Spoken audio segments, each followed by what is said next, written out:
আলাইকুম। আমি Rita Farzana milestone school and college Mohammadpur শাখা থেকে আজকে সপ্তম শ্রেণীর বাংলাদেশ ও বিশ্ব পরিচয় ক্লাস নেব। প্রিয় শিক্ষার্থীরা, কেমন আছো সবাই? আশা করি ভালো আছো। দেখতে দেখতে আমাদের রমজান মাস শেষ হয়ে গেল এবং ঈদও শেষ হয়ে গেল, কিন্তু এই করোনা পরিস্থিতি ভয়াবহতার কারণে আমরা এখনো সবাই বাসায় অবস্থান করছি। আর তোমাদের জন্য এই আমাদের অনলাইন ক্লাসগুলো। অনলাইন ক্লাসে তোমাদের স্বাগতম। আজকে আমরা অধ্যায় 11 পড়ব। এই অধ্যায় 11 তোমাদের এর আগে পড়া হয়ে গিয়েছে। পড়াগুলো নিশ্চয়ই তোমরা ক্লিয়ার করেছো এবং সবগুলোই তোমাদের মনে আছে।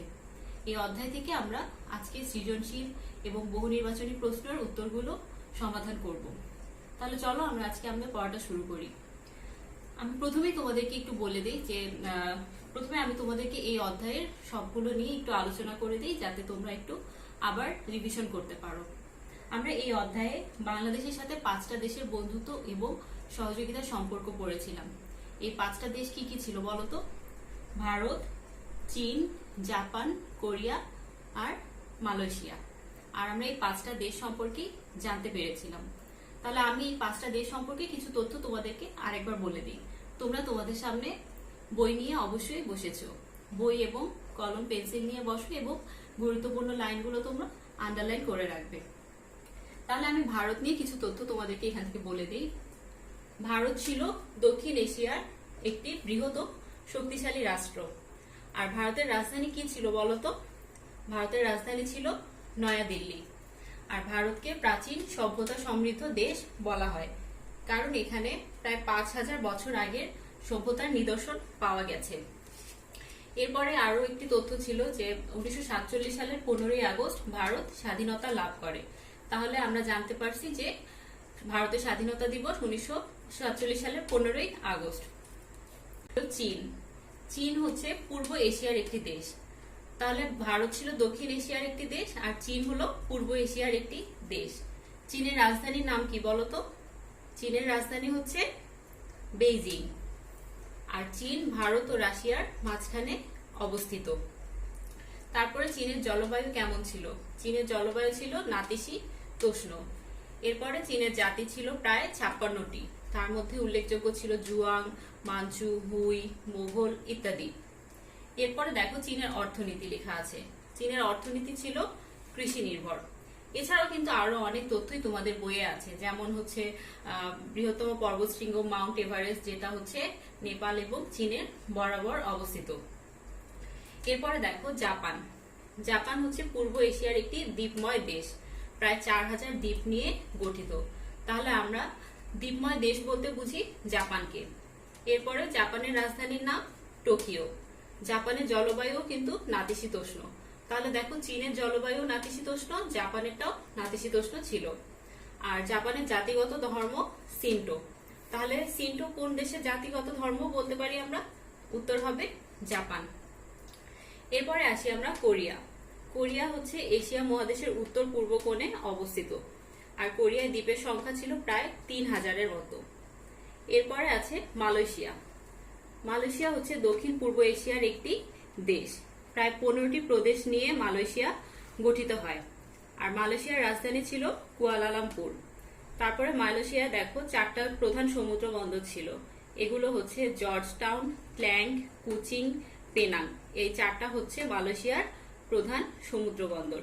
তাহলে আমরা এই 5টা দেশ সম্পর্কেই এই অধ্যায়ে জানতে পেরেছিলাম।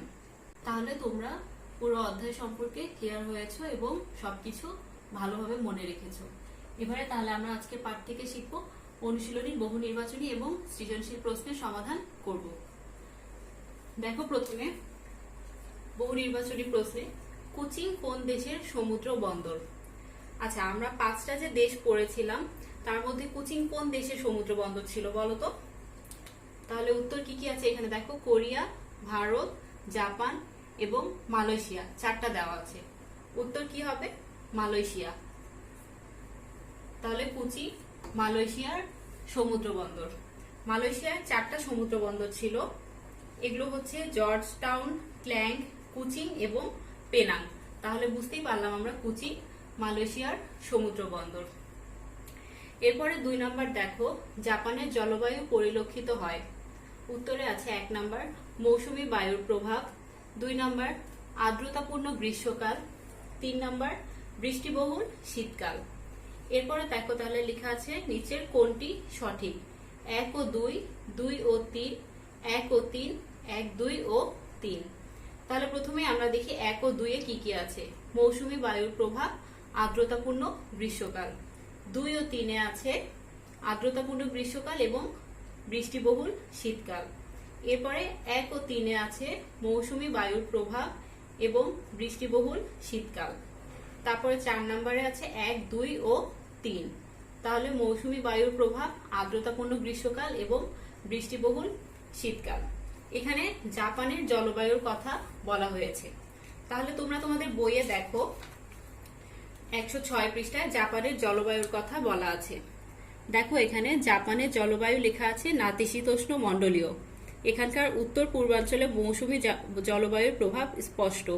গ্রীষ্মকালে দেশটির আবহাওয়া আর্দ্র এবং শীতের তীব্রতাও কম। এখানে তাহলে মৌসুমী জলবায়ু এবং আর্দ্রতাপূর্ণ জলবায়ুর কথা বলা হয়েছে। তাহলে উত্তরটা কি আসবে বলো তো? উত্তরটা তাহলে 1 ও 2 আসবে, কারণ মৌসুমী জলবায়ু এবং আর্দ্রতাপূর্ণ জলবায়ুর কথা বলা হয়েছে। তাহলে উত্তর কি হবে? 1 ও 2। তাহলে আমরা জাপানের জলবায়ু পরিলক্ষিত হয় মৌসুমী বায়ুর প্রভাব এবং আর্দ্রতাপূর্ণ গ্রীষ্মকাল। আর নিচের কোনটি সঠিক? উত্তর হবে ক নাম্বার 1 ও 2। এরপরে দেখো এখানে একটা অনুচ্ছেদ লেখা আছে। এখান থেকে 3 আর 4 নাম্বার প্রশ্নের উত্তর দিতে হবে। দেখো অনুচ্ছেদটি আমি পড়ছি। শিল্পোদ্যোক্তা জনাব আদনান পূর্ব এশিয়ার শিল্প নির্ভর একটি দেশ পরিদর্শনে যান। দেশটি সমুদ্র বেষ্টিত। দেশটির জাতিগত ধর্ম সিন্টো। তাহলে এই অনুচ্ছেদটা থেকে তোমাদেরকে 2টা প্রশ্নের উত্তর দিতে হবে। প্রথমে দেখো 3 নম্বরের প্রশ্নটা আছে, জনাব আদনান কোন দেশ পরিদর্শনে যান? ক ভারত, খ জাপান, গ চীন, ঘ মালয়েশিয়া। তাহলে আমরা একটু দেখে নিই এখানে অনুচ্ছেদটাতে যে জনাব আদনান পূর্ব এশিয়ার একটি দেশ পরিদর্শনে যান। এখানে আমাদের একটা তথ্য দেওয়া আছে পূর্ব এশিয়া। তাহলে পূর্ব এশিয়ার দেশ কোনটা সেটা আমাদেরকে বের করতে হবে। এরপরে দেখো আরেকটা তথ্য যেটা দেওয়া আছে সেটা হচ্ছে দেশটির জাতিগত ধর্ম সিন্টো। তাহলে আমরা এখানে পূর্ব এশিয়ার দেশ কোনটা আর সবচেয়ে সুবিধা হবে যে দেশটির জাতিগত ধর্ম সিন্টো, এটা থেকে আমরা বের করব যে এটা কোন দেশ পরিভ্রমণে জনাব আদনান যান। তাহলে সিন্টো কোন দেশের জাতিগত ধর্ম ছিল তোমাদের কি মনে আছে? কেউ বলতে পারবে এটা? আচ্ছা আমি বলে দিই, দেশটির জাতিগত ধর্ম সিন্টো এটা হচ্ছে চীন দেশের ছিল। তাহলে উত্তর হবে চীন, গ নাম্বার উত্তর হবে। তাহলে জনাব আদনান কোন দেশ পরিভ্রমণে যান? এটা হবে চীন দেশ পরিদর্শনে যান। এরপরে দেখো 4 নাম্বার, আদনানের দেখা দেশটি শিল্প নির্ভর হওয়ার কারণ হচ্ছে 1 উন্নত জীবনযাত্রা, 2 খনিজ সম্পদের প্রাচুর্য, 3 উষ্ণমণ্ডলীয় জলবায়ুর প্রভাব। তাহলে নিচের কোনটি সঠিক? এখানে প্রথমে আছে 1 ও 2, তারপরে আছে খ নাম্বারে 2 ও 3, গ নাম্বারে আছে 1 ও 3, আর ঘ নাম্বারে আছে 1, 2 ও 3। তাহলে আমরা বুঝতে পারলাম যে জনাব আদনান চীন দেশ পরিভ্রমণে যান। তাহলে আদনানের দেখা দেশটি শিল্প নির্ভর হওয়ার কারণ, তাহলে চীন দেশ শিল্প নির্ভর হওয়ার কারণ কি কি ছিল? ওখানে চীনে অনেক খনিজ সম্পদ ছিল। এছাড়াও চীনের জলবায়ু ছিল উষ্ণমণ্ডলীয় জলবায়ু ছিল চীনের। তাহলে এই খনিজ সম্পদের প্রাচুর্য আর উষ্ণমণ্ডলীয় জলবায়ুর প্রভাব, তাহলে এই দুইটা আছে 2 এবং 3 এর মধ্যে। তাহলে সঠিক উত্তর কোনটা হবে? 2 ও 3। তাহলে আদনানের দেখা দেশটি শিল্প নির্ভর হওয়ার কারণ হচ্ছে খনিজ সম্পদের প্রাচুর্য এবং উষ্ণমণ্ডলীয় জলবায়ুর প্রভাব। উত্তর খ 2 ও 3। তাহলে তোমাদের অনুশীলনীর বহু নির্বাচনী প্রশ্নের উত্তরগুলো সমাধান করে দিলাম। এবারে আমরা সৃজনশীল প্রশ্নের উত্তর সমাধান করব। আচ্ছা তোমরা মনে হয় জানো যে সৃজনশীলে 4টা প্রশ্ন থাকে, 4টা প্রশ্নের উত্তর দিতে হয়। প্রথমে ক নাম্বার প্রশ্নটা, এটা হচ্ছে 1 মার্কের জন্য থাকে, ওখানে 1 লাইনের একটা উত্তর হবে। তারপর 2 নম্বরে যে প্রশ্নটা থাকে অনুধাবনমূলক প্রশ্ন, এখানে তোমাদেরকে 2 মার্ক থাকে, তোমাদের প্রশ্নের জন্য 2 মার্ক থাকে। 2 মার্কের জন্য আমরা 2টা করে প্যারা এখানে আমরা লিখবো। তারপর 3 নাম্বার যে প্রশ্নটা থাকে সেখানে 3 মার্ক থাকে। এই 3 নাম্বার প্রশ্নে আমরা 3টা প্যারা লিখবো। আর 4 নাম্বার প্রশ্ন যেটা থাকে সেটাতে আমরা 4 মার্ক থাকে, আর আমরা ওখানে 4টা প্যারা লিখবো। তাহলে আমরা সৃজনশীল প্রশ্ন কিভাবে লিখবো এটা আমরা বুঝতে পারলাম। এবারে তাহলে দেখো আমরা সৃজনশীল প্রশ্নটা আমরা সমাধান করি। দেখো এখানে লেখা আছে, অনিত গ্রীষ্মের ছুটিতে মা বাবার সাথে বাংলাদেশের পার্শ্ববর্তী একটি দেশে যায়। দেশটির উত্তরে হিমালয় পর্বতমালা এবং পশ্চিমে হিন্দুকুশ ও সুলেমান পর্বতমালা। দেশটি প্রাচীন শিল্পকলা ও সভ্যতা সমৃদ্ধ। এই গেল তোমাদের অনুচ্ছেদটা। এরপরে হচ্ছে আমরা প্রশ্নগুলো দেখব। প্রশ্ন দেখো, ক নম্বরে আছে মালয়েশিয়ার রাজধানীর নাম কি। এরপরে খ নম্বরে আছে বহুজাতি দেশ বলতে কি বোঝায়, ব্যাখ্যা করো। তারপরে গ নাম্বার দেখো, অনিন্দের ভ্রমণকৃত দেশটির সাথে বাংলাদেশের জলবায়ুর সাদৃশ্য বর্ণনা করো। আর ঘ নম্বরে আছে অনিন্দের ভ্রমণকৃত দেশের সাথে বাংলাদেশের বন্ধুত্ব ও সহযোগিতামূলক সম্পর্কের গুরুত্ব ব্যাখ্যা করো। এই গেল 4টা প্রশ্ন। তাহলে দেখো যে এখানে প্রথমে আছে যে অনিন্দ গ্রীষ্মের ছুটিতে মা বাবার সাথে বাংলাদেশের পার্শ্ববর্তী একটি দেশে যায়। এখানে পার্শ্ববর্তী একটা আমাদের তথ্য দেওয়া আছে। তারপরে দেশটির উত্তরে ছিল হিমালয় পর্বতমালা এবং পশ্চিমে হিন্দুকুশ ও সুলেমান পর্বতমালা। আর দেশটি প্রাচীন শিল্পকলা ও সভ্যতা সমৃদ্ধ। তাহলে বলতো এখানে কোন দেশের কথা বলা হয়েছে। প্রথমে আমরা দেখি যে পার্শ্ববর্তী দেশ। পার্শ্ববর্তী দেশ বলতে কিন্তু আমরা ভারতকে বুঝাই। আর আরো ভারত আমরা এইভাবে আরো বুঝবো যে দেখো দেশটির উত্তরে হিমালয় পর্বতমালা এবং পশ্চিমে হিন্দুকুশ ও সুলেমান পর্বতমালা। এটা কিন্তু ভারত দেশের অবস্থানটাই বোঝাচ্ছে। এছাড়াও দেশটি প্রাচীন শিল্পকলা ও সভ্যতা সমৃদ্ধ। আমরা কিন্তু পড়েছিলাম যে ভারতে প্রায় 5000 বছর আগের নিদর্শন পাওয়া গেছে। এজন্য ভারতকে কিন্তু শিল্পকলা ও সভ্যতা সমৃদ্ধ দেশ বলা হয়। তাহলে আমরা বুঝতে পারলাম যে এটা ভারত দেশ সম্পর্কে বলা হয়েছে। এরপর দেখো আমরা তাহলে উত্তরে আসি, মালয়েশিয়ার রাজধানীর নাম কি। আমরা কিন্তু 5টা দেশের রাজধানীর নাম পড়েছিলাম। তাহলে মালয়েশিয়ার রাজধানীর নাম কি তোমাদের কি মনে আছে? মালয়েশিয়ার রাজধানীর নাম কি বলতে পারবে কেউ? মালয়েশিয়ার রাজধানীর নাম কি? মালয়েশিয়ার রাজধানীর নাম হচ্ছে কুয়ালালামপুর। তাহলে আমরা উত্তরটা এভাবে লিখবো যে মালয়েশিয়ার রাজধানীর নাম কুয়ালালামপুর। এরপরে দেখো খ নম্বরে আছে বহুজাতি দেশ বলতে কি বোঝায়, ব্যাখ্যা করো। আচ্ছা, বহুজাতি দেশ, এই বহুজাতি দেশ বলতে আমরা বুঝি যে দেশটাতে অনেক জাতি বাস করে। তাহলে তোমরা বহুজাতি দেশ বলতে কি বোঝায় এটা তোমরা বলতে পারবে অবশ্যই, তাই না? বহুজাতি দেশ বলতে আমরা তাহলে বুঝলাম যে দেশে বহু জাতির মানুষ বাস করে। তাহলে দেখো উত্তরটা আমরা কিভাবে লিখবো। বহুজাতি দেশ বলতে বোঝায় যে দেশটিতে বিভিন্ন জাতি ও সম্প্রদায়ের লোক বাস করে। আচ্ছা, আমরা হচ্ছে এখানে কিন্তু ভারতের কথা বলেছিলাম। তাহলে আমরা জানি যে ভারত হচ্ছে দক্ষিণ এশিয়ার একটি দেশ। আর ভারতে কিন্তু হিন্দু, মুসলমান, বৌদ্ধ, শিখ, তারপরে খ্রিস্টান বিভিন্ন ধর্মের লোক বাস করে। তাহলে আমরা বুঝতে পারলাম যে ভারত হচ্ছে একটা বহুজাতির দেশ। এছাড়াও চীনেও কিন্তু বিভিন্ন জাতির লোক বাস করে। তাহলে ভারত এবং চীন দুটোই হচ্ছে বহুজাতির দেশ। তাহলে আমরা প্রশ্নের উত্তরটা এভাবে করে লিখতে পারি যে বহুজাতি দেশ বলতে বোঝায় যে দেশটিতে বিভিন্ন জাতি ও সম্প্রদায়ের লোক বাস করে। উদাহরণস্বরূপ দক্ষিণ এশিয়ার দেশ ভারতের কথা বলা যায়, কারণ ভারতে হিন্দু, মুসলমান, বৌদ্ধ, শিখ, খ্রিস্টান সহ বিভিন্ন ধর্মের লোক বাস করে। এছাড়াও চীনেও কিন্তু বিভিন্ন ধর্মের লোক বাস করে। আচ্ছা, আমি তোমাদের বইয়ে একটু দেখিয়ে দেই। দেখো তোমাদের বইয়ে 104 পৃষ্ঠায় এখানে কিন্তু লেখা আছে ভারত বহুজাতি সম্প্রদায় ও ভাষাগোষ্ঠীর মানুষের একটি দেশ।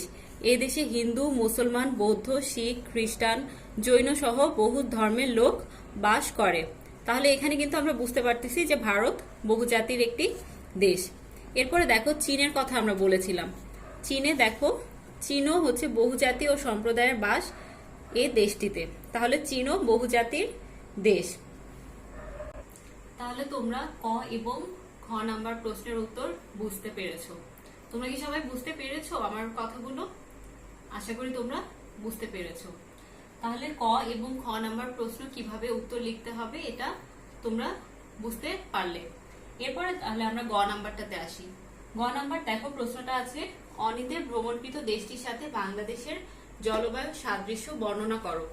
আচ্ছা, অনিন্দের ভ্রমণকৃত দেশ, এটা কোন দেশটার কথা বলা হয়েছে বলো তো? এই যে দেখো, এখানে কিন্তু ছিল যে অনিন্দ গ্রীষ্মের ছুটিতে মা বাবার সাথে বাংলাদেশের পার্শ্ববর্তী একটি দেশে যায়। তাহলে পার্শ্ববর্তী দেশ বলতে আমরা কোনটা বলছিলাম? ভারতকে বলেছিলাম। তাহলে অনিন্দ ভ্রমণকৃত দেশটা হচ্ছে ভারত। তাহলে এখানে ভারতের সাথে বাংলাদেশের জলবায়ু সাদৃশ্য বর্ণনা করতে বলেছে। তাহলে আমরা পড়েছিলাম যে ভারতের জলবায়ু নাতিশীতোষ্ণ। আবার আমরা এটাও জানি যে বাংলাদেশের জলবায়ু নাতিশীতোষ্ণ, অর্থাৎ এখানে শীত বা গ্রীষ্ম কোনোটাই তীব্র নয়।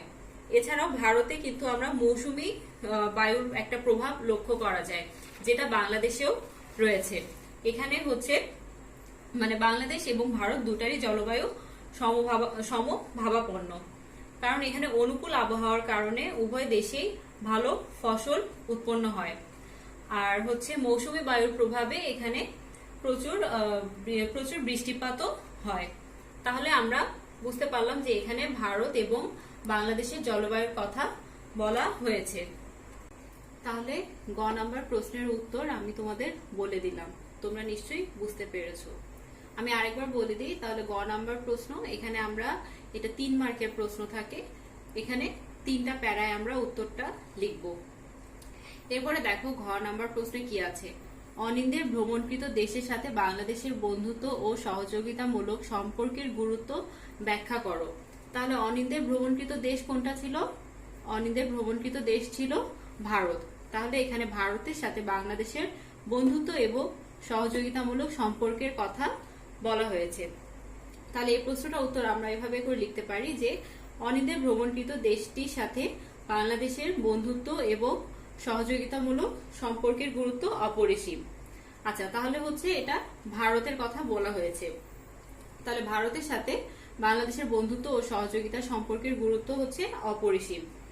তাহলে এই উত্তরটা আমরা আরো ভালোভাবে লিখতে পারি যে ভারত দক্ষিণ এশিয়ার একটি বৃহৎ এবং শক্তিশালী রাষ্ট্র। আর ভারত কিন্তু আমাদের একটা নিকটতম এবং পার্শ্ববর্তী দেশ।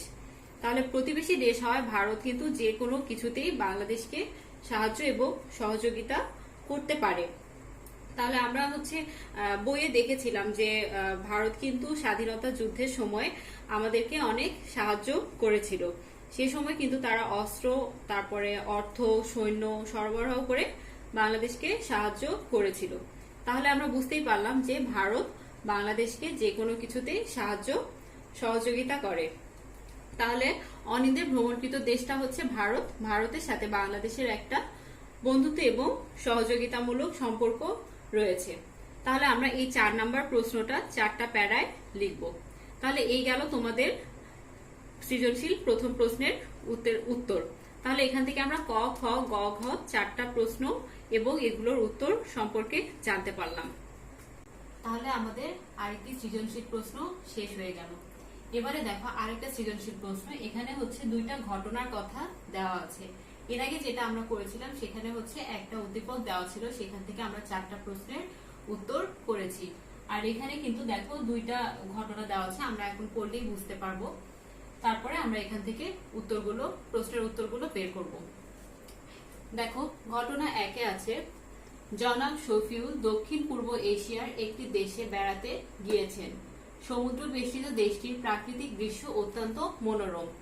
দেশটি দ্বীপ প্রধান হলেও 4টি দ্বীপই অর্থনীতির ক্ষেত্রে মূল ভূমিকা রাখছে।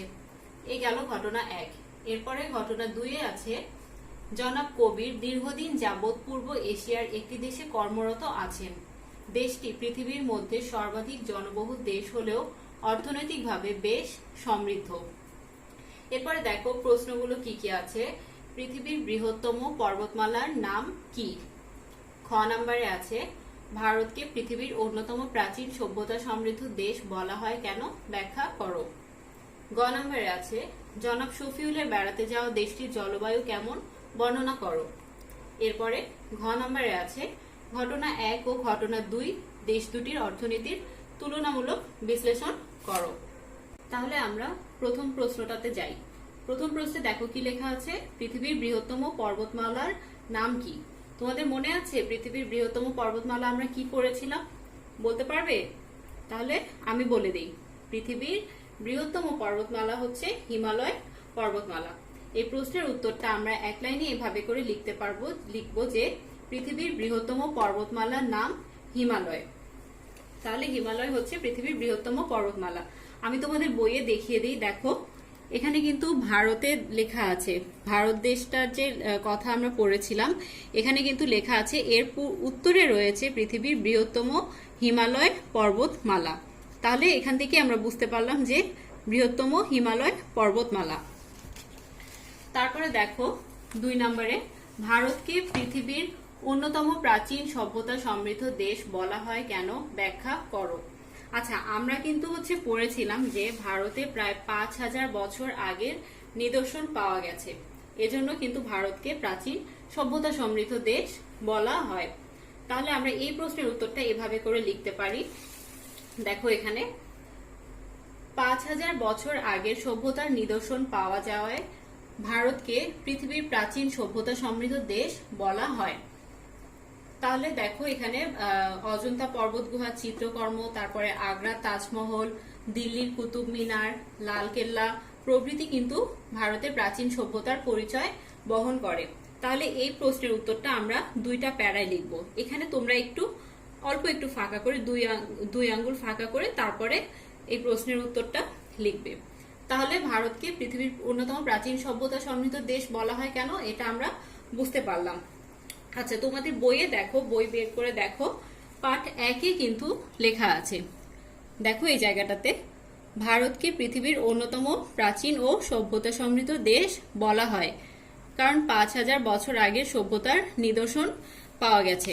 আর এই নিদর্শনগুলো হলো দক্ষিণে ভারতের অজন্তা পর্বত গুহা চিত্রকর্ম, তারপর সারা দেশে ছড়িয়ে থাকা অজস্র প্রাচীন মন্দির ও ভাস্কর্য, আগ্রার তাজমহল, দিল্লির কুতুব মিনার, লালকেল্লা প্রভৃতি প্রাচীন সভ্যতার পরিচয় বহন করে। তাহলে এই পর্যন্ত তোমরা এটার উত্তর লিখবে। তাহলে এই গেল আমাদের খ নাম্বার প্রশ্নের উত্তর। এরপরে গ নাম্বারে দেখো, প্রশ্নটা ছিল জনাব শফিউলের বেড়াতে যাওয়া দেশটির জলবায়ু কেমন, বর্ণনা করো। তাহলে জনাব শফিউল, এটা কিন্তু ঘটনা 1-এ আছে। তাহলে দেখো যে জনাব শফিউল দক্ষিণ পূর্ব এশিয়ার একটি দেশে বেড়াতে গিয়েছেন। এখানে আমাদের তথ্যগুলো কি কি দেওয়া আছে একটু দেখো, দক্ষিণ পূর্ব এশিয়া, তারপরে সমুদ্র বেষ্টিত দেশটির প্রাকৃতিক দৃশ্য অত্যন্ত মনোরম, দেশটি দ্বীপ প্রধান। তাহলে দেশটি দ্বীপ প্রধান হলেও 4টি দ্বীপই অর্থনীতির ক্ষেত্রে মূল ভূমিকা রাখছে। এখানে কিন্তু দেশটা দ্বীপ প্রধান বলা হয়েছে এবং মেইন যেটা কথা লেখা আছে সেটা হচ্ছে 4টা দ্বীপ। তাহলে দক্ষিণ পূর্ব এশিয়া দেওয়া আছে একটা তথ্য, তারপরে 4টা দ্বীপ দেওয়া আছে, আর দেশটি দ্বীপ প্রধান, সমুদ্র বেষ্টিত এবং দ্বীপ প্রধান, এই কয়টা তথ্য আমাদের দেওয়া আছে। তাহলে আমরা প্রশ্নটা দেখি, জনাব শফিউলের বেড়াতে যাওয়া দেশটির জলবায়ু কেমন। তাহলে আমরা এই তথ্যগুলা থেকে এটা বুঝতে পারছি যে 4টা দ্বীপের কথা যেহেতু বলা হয়েছে, এটা তাহলে কোন দেশের কথা বলা হয়েছে বলতো, এটা জাপানের কথা বলা হয়েছে। কারণ জাপানে প্রধান 4টা দ্বীপ ছিল। এই 4টা দ্বীপের নাম কি তোমাদের মনে আছে? আমি বলে দিই একবার, প্রধান 4টা দ্বীপ হচ্ছে হোক্কাইডো, হনশু, শিকোকু এবং কিউশু। আমি আরেকবার বলি, 4টা দ্বীপ হোক্কাইডো, হনশু, শিকোকু এবং কিউশু, এই 4টা দ্বীপ জাপানে অবস্থিত। তাহলে 4টা দ্বীপ যেহেতু বলা হয়েছে, এটা তাহলে জাপানের কথা বলা হয়েছে। তাহলে জনাব শফিউলের বেড়াতে যাওয়া দেশটা হলো জাপান। এরপরে তাহলে আমরা এটার প্রশ্নের উত্তরটা কিভাবে লিখবো, যে জনাব শফিউলের বেড়াতে যাওয়া দেশটি হচ্ছে জাপান। আর জাপানের জলবায়ু কেমন? জাপানের জলবায়ু হচ্ছে উষ্ণ মন্ডলীয়, মানে নাতিশীতোষ্ণ মন্ডলীয়। এখানকার উত্তর পূর্বাঞ্চলে মৌসুমী জলবায়ুর একটা প্রভাব স্পষ্ট দেখা যায়। আর দেশটি গ্রীষ্মকালে আবহাওয়া আর্দ্র থাকে এবং শীতকালে শীতের তীব্রতাও কম থাকে। আচ্ছা, তোমাদের বইয়ে একটু দেখো, বইয়ে পার্ট 2-এ জাপানের কথা যে লেখা আছে, এখানে দেখো, এখানে লেখা আছে কিন্তু জাপানের জলবায়ু নাতিশীতোষ্ণ মন্ডলীয়। এখানকার উত্তর পূর্বাঞ্চলে মৌসুমী জলবায়ুর প্রভাব স্পষ্ট। গ্রীষ্মকালে দেশটির আবহাওয়া আর্দ্র এবং শীতের তীব্রতাও কম। তাহলে আমরা বুঝতে পারলাম যে এখানে জাপানের জলবায়ুর কথা বলা হয়েছে। এছাড়াও আমরা, এটা যেহেতু 3 মার্কের প্রশ্ন, তোমাদেরকে এখানে আরেকটু কিছু তথ্য অ্যাড করতে হবে। সেটা হচ্ছে তোমার জাপানের জলবায়ুর কারণে ধান, গম, বার্লি, সয়াবিন, মিষ্টি আলু, তারপরে আখ ইত্যাদি ভালো জন্মে। আর জাপানকে সূর্যোদয়ের দেশ বলা হয়। এই তথ্যগুলো তোমরা এখানে লিখবে। আর শেষে লিখবে যে হচ্ছে উদ্দীপকে জনাব শফিউল দক্ষিণ পূর্ব এশিয়ার একটি দেশে যে বেড়াতে গিয়েছেন, দেশটির সমুদ্র বেষ্টিত এবং প্রাকৃতিক দৃশ্য অত্যন্ত মনোরম। তাহলে বলা যায় যে জনাব শফিউল হচ্ছে জাপানে হচ্ছে বেড়াতে গিয়েছেন। ঠিক আছে, এই গেল হচ্ছে তোমাদের গ নাম্বার প্রশ্নের উত্তর। তাহলে গ নাম্বার প্রশ্নের উত্তর আমরা 3টা প্যারায় লিখবো, একটু ফাঁকা ফাঁকা করে 3টা প্যারায় লিখবো। আচ্ছা, এরপরে হচ্ছে ঘ নাম্বার প্রশ্নটা দেখো, ঘটনা 1 ও ঘটনা 2 দেশ দুইটির অর্থনীতির তুলনামূলক বিশ্লেষণ করো। আমরা কিন্তু ঘটনা 1টাতে হচ্ছে পড়েছিলাম, বুঝতে পেরেছিলাম যে ঘটনা 1 হচ্ছে জাপানের কথা বলা হয়েছে। এবার দেখো ঘটনা 2 এ হচ্ছে জনাব কবির দীর্ঘদিন যাবৎ পূর্ব এশিয়ার একটি দেশে কর্মরত আছেন। দেশটি পৃথিবীর মধ্যে সর্বাধিক জনবহুল দেশ। তাহলে সর্বাধিক জনবহুল দেশ, এটা আমাদের একটা গুরুত্বপূর্ণ তথ্য এখানে দেওয়া আছে। আর দেশ হলো অর্থনৈতিকভাবে বেশ সমৃদ্ধ। তাহলে সর্বাধিক জনবহুল দেশ আমরা একটাই বলতে পারি যে চীন হচ্ছে সর্বাধিক জনবহুল দেশ। তাহলে ঘটনা 2 চীন দেশের কথা বলা হয়েছে। তাহলে এখানে এই যে ঘটনা 1 ও ঘটনা 2 দেশ দুটির যে অর্থনীতি তুলনামূলক বিশ্লেষণ করতে বলেছে, তাহলে জাপান এবং চীনের তুলনামূলক বিশ্লেষণ করতে বলেছে। তাহলে আমরা দেখো বইয়ে আমরা বলতে পারি যে জাপানের অর্থনীতি কিন্তু শিল্প নির্ভর। এখানকার অর্থনীতির মূল চালিকা শক্তি হচ্ছে শিল্প। আর শিল্পে হচ্ছে জাপান বিশ্বের শীর্ষ স্থানে রয়েছে। এখানকার প্রধান শিল্পগুলো লৌহ, ইস্পাত, ইলেকট্রনিক্স, তারপরে বিদ্যুৎ সামগ্রী, ঔষধ ইত্যাদি। আচ্ছা, তোমাদেরকে আমি বইয়ে দেখিয়ে দিই, তোমাদের জন্য সুবিধা হবে। এই যে এখানে যে লেখা আছে জাপানের প্রধান শিল্প লোহা, ইস্পাত, তারপরে ইলেকট্রনিক্স, জাহাজ ও গাড়ি নির্মাণ, তারপর কলকবজা, ঔষধ, বিভিন্ন প্রকার ভারী যন্ত্রপাতি, এগুলো হচ্ছে জাপানের প্রধান শিল্প। আর জাপান বিশ্বের শীর্ষ স্থানে রয়েছে। দেশটির মূল চালিকা শক্তি হলো শিল্প। এরপরে দেখো দেশটিতে প্রচুর খনিজ সম্পদও রয়েছে, যার মধ্যে উল্লেখযোগ্য হলো প্রাকৃতিক গ্যাস, কয়লা, লোহা, ম্যাঙ্গানিজ, পেট্রোলিয়াম, সীসা, সোনা, রূপা প্রভৃতি। তাহলে আমরা বুঝতে পারলাম যে জাপানের অর্থনীতি হচ্ছে তুলনামূলকভাবে অনেক ভালো। এরপরে হচ্ছে ঘটনা 2, আমরা বললাম যে চীন দেশের কথা বলা হয়েছে। আচ্ছা, চীনের খনিজ সম্পদের মধ্যে উল্লেখযোগ্য কি কি ছিল বলতো? মনে আছে তোমাদের? চীনের খনিজ সম্পদের মধ্যে উল্লেখযোগ্য ছিল হচ্ছে পেট্রোলিয়াম, তারপরে আকরিক লোহা, তামা, অ্যালুমিনিয়াম, স্বর্ণ, কয়লা ইত্যাদি। আর জাপানের খনিজ সম্পদের মধ্যে ছিল হচ্ছে তোমাদের প্রাকৃতিক গ্যাস, তারপরে লোহা, সীসা, সোনা, রূপা প্রভৃতি। তাহলে এই 2টা আলোচনা শেষে আমরা বলতে পারি যে চীন এবং জাপান তাদের প্রাকৃতিক সম্পদকে কাজে লাগিয়ে উন্নত দেশের তালিকার মধ্যে কিন্তু নিজেদের স্থান দখল করে নিয়েছে। কারণ 2টা দেশেরই হচ্ছে প্রাকৃতিক সম্পদটা অনেক উন্নত মানের। তাহলে ঘটনা 1 এবং ঘটনা 2 দেশটির তুলনামূলক বিশ্লেষণ, এটা আমরা 4টা প্যারায় লিখব। আমরা হচ্ছে ফার্স্টে একটা প্যারা, তারপরে একটু ফাঁকা ফাঁকা করে বাকি 3টা প্যারা করে লিখব। তাহলে জাপান এবং চীন 2টার বিশ্লেষণ এখানে করব। আচ্ছা, তোমাদের বইয়ের সৃজনশীল প্রশ্ন গেল। এবার আমি তোমাদের জন্য একটা অতিরিক্ত সৃজনশীল প্রশ্ন দিয়েছি। এখানে দেখো, লিপির মামা দক্ষিণ এশিয়ার একটি দেশ ভ্রমণ করেছেন। দেশটি প্রাচীন সভ্যতা ও ঐতিহাসিক শিল্প সমৃদ্ধ। তিনি পূর্ব এশিয়ার একটি দেশেও বেড়াতে যাবেন, যাকে সূর্যোদয়ের দেশ বলা হয়। দেশটি বিশ্বের কাছে সমাদৃত। এখানে দেখো প্রথম প্রশ্ন আছে, কোরিয়ায় ঋতু কয়টি? আচ্ছা, আমরা হচ্ছে 5টা দেশ যে পড়েছিলাম সেখানে কোরিয়া ছিল। কোরিয়ায় ঋতু আমরা পড়েছিলাম 4টি। তাহলে উত্তরটা আমরা লিখবো যে কোরিয়ার ঋতু 4টি। তারপর খ নাম্বার, কোরিয়ার জলবায়ু সম্বন্ধে লেখো। আচ্ছা, কোরিয়ায় হচ্ছে আমরা 4 ধরনের ঋতু দেখতে পেয়েছিলাম। প্রথমে দেখো কোরিয়ার ঋতু কয়টি? 4টি। তাহলে হচ্ছে কোরিয়ার জলবায়ুতে আমরা লিখতে পারি যে কোরিয়ায় 4 ধরনের ঋতু বিদ্যমান। এখানে হচ্ছে জুন, জুলাই, আগস্ট মাসে প্রচুর বৃষ্টিপাত হয়। আর নভেম্বর থেকে মার্চ পর্যন্ত শীতকাল বিরাজ করে। এই গেল কোরিয়ার জলবায়ু। এরপরে গ নাম্বারে আছে, লিপির মামা যে দেশ ভ্রমণ করেছেন তার বিবরণ দাও। আচ্ছা, লিপির মামা যে দেশ ভ্রমণ করেছেন, তাহলে আমরা এখানে দেখি লিপির মামা দক্ষিণ এশিয়ার একটি দেশ ভ্রমণ করেছেন।